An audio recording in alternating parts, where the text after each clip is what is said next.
सबको जय मसीह। आज के समय में आप सभी का स्वागत है। आज जो एक चीज़ मैं सोच रहा था कि हर इंसान कहीं ना कहीं मन लगाता है। हम सभी कहीं ना कहीं हमारा मन लगाते हैं, कुछ ना कुछ चीज़ों में मन लगाते हैं, है ना। हमारी कहाँ पे मन लगा रहे हैं, किन बातों पे मन लगा रहे हैं, ये बहुत हमारे जीवन के लिए बहुत मायने रखता है कि हम किन बातों पे मन लगा रहे हैं। बाइबल क्या बोलता है इस बारे में मैं उस चीज़ पे सोच रहा था। तो कुलुसियों का 3 अध्याय का पहले कुछ 3-4 पंक्तियाँ पढ़ूँगा, जहाँ पे बोलता है, अतः जब तुम मसीह के साथ जिलाए गए तो स्वर्गीय वस्तुओं की खोज में रहो, जहाँ मसीह विद्यमान है और परमेश्वर के दाहिनी ओर बैठा है। पृथ्वी पर की नहीं परंतु स्वर्गीय वस्तुओं पर ध्यान लगाओ, क्योंकि तुम तो मर गए और तुम्हारा जीवन मसीह के साथ परमेश्वर में छिपा हुआ है। जब मसीह के जो हमारा जीवन है प्रकट होगा, तब तुम भी उसके साथ महिमा सहित प्रकट किए जाओगे, है ना। तो ये चीज़ है कि हम कहाँ पे मन लगा रहे हैं। कई बार हम संसार में मन लगाते हैं, संसार की चीज़ों पे मन लगाते हैं, है ना। कई बार काम धंधे पे मन लगाते हैं, लेकिन सही चीज़ों पे मन कई बार हमारा नहीं लगता है। और बाइबल वही बोला कि स्वर्गीय वस्तुओं पे मन लगाओ, स्वर्गीय वस्तुओं पे मन लगाओ जहाँ मसीह है। यीशु मसीह ने बोला, जहाँ तुम्हारा धन है वहाँ तुम्हारा मन भी होएगा, है ना। इसलिए यीशु मसीह ने बोला, पृथ्वी पे धन इकट्ठा न करो, स्वर्ग में धन इकट्ठा करो, जहाँ न कीड़ा खाते हैं, न काई लगते हैं, न चोर चोरी करता है, ना। वाह, कितना अद्भुत है कि हम कहाँ पे धन इकट्ठा कर रहे हैं।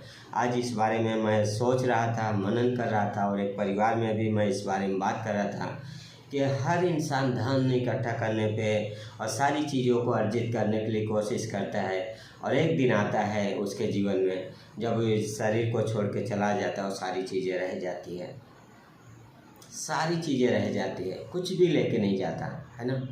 यहीं पे रह जाता है। सबोपदेशक में बोलता है, मनुष्य धन इकट्ठा करता है बच्चे के लिए, लेकिन वो नहीं मालूम कि वो आने वाला कैसा होएगा। लेकिन मसीह ने बोला, स्वर्ग में धन इकट्ठा करो, है ना। और पौलुस बोलता है कि स्वर्गीय वस्तुओं पे मन लगाओ, जहाँ मसीह विद्यमान है। पृथ्वी पर की नहीं, स्वर्गीय वस्तुओं पर ध्यान लगाओ, है ना। स्वर्गीय वस्तुओं की खोज में रहना, परमेश्वर की बातों की खोज करना, है ना। मसीह पे ध्यान लगाना, है ना। कितना बार दिन में हम मसीह को याद करते हैं। क्या हम धार्मिक तरीके से कुछ देर बाइबल पढ़ के बंद कर देते हैं? क्या सिर्फ संडे जाके कलीसिया उतना ही है? नहीं, हमेशा निरंतर उसे याद कीजिए, है ना। उसके बारे में सोचिए, उसके बारे में गाइए, उसके बारे में क्या है मनन करिए। यही हमारा धन है, कितना हम उसे याद करते हैं, और जो भी कार्य हम करते हैं क्या हम उसे याद करते हैं, है ना। बहुत अद्भुत है मसीह को याद करना। बोलता है, क्योंकि तुम तो मर गए, है ना। हमारा पुराना, जिस दिन हमने मसीह को स्वीकार किया, हमारा पुराना सब खत्म हो गया, क्योंकि हम उसके साथ क्रूस पे चढ़ाए गए, उसके साथ जिलाए गए, है ना। बहुत अद्भुत है। और जब हम बपतिस्मा लेते हैं तो यही गवाही देते हैं कि जिस तरीके से यीशु मसीह मरा, गाड़ा गया, जिंदा हो गया, उसी तरीके से हम भी मसीह के साथ मारे गए, गाड़े गए और जिलाए गए, है ना। और यीशु मसीह आने वाला है, हम उसके साथ जाएंगे, रैप्चर होएगा, हाँ, वो आने वाला है, जल्द आने वाला है। कितना अद्भुत है। तब तक हमारे पास ये समय है कि हम अपने आप को तैयार करें, हम उस जगह पे धन इकट्ठा करें जहाँ मसीह है, जहाँ हम जाने वाले हैं, है ना। क्योंकि हम मर गए हैं और हमारे जीवन कहाँ पे है? मसीह में छिपा हुआ है। वाह, कितना अद्भुत है कि हमारा जीवन मसीह में छिपा है। मसीह हमारे अंदर है और हम मसीह में हैं। ये इस तरीके से कि बाल्टी को समुंदर में डाल दो, समुंदर बाल्टी के अंदर है और बाल्टी समुंदर में, है ना। उसी तरीके से हम विश्वासी मसीह में हैं और मसीह हमारे अंदर रहता है ना।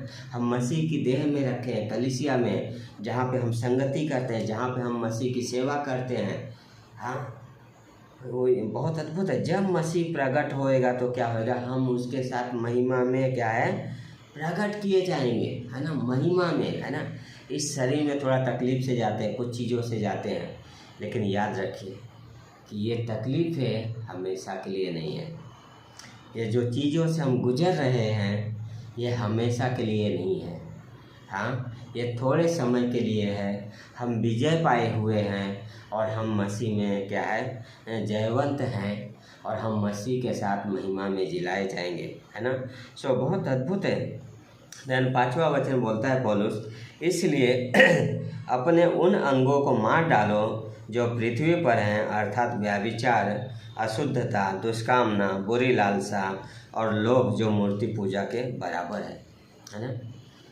उन अंगों को मार दो जो धरती पर के हैं, है ना। व्यभिचार, अशुद्धता कितने मन में आते हैं ना, सारी चीज़ें यहाँ पे लिखा जो मूर्ति पूजा के बराबर है। अगर गिडियंस का बाइबल पढ़ेंगे तो गिडियंस ट्रांसलेट करता है कि जो मूर्ति पूजा है। यस, हम जिन चीज़ों पे ज़्यादा मन लगाते हैं वो क्या है, हमारी आराधना है।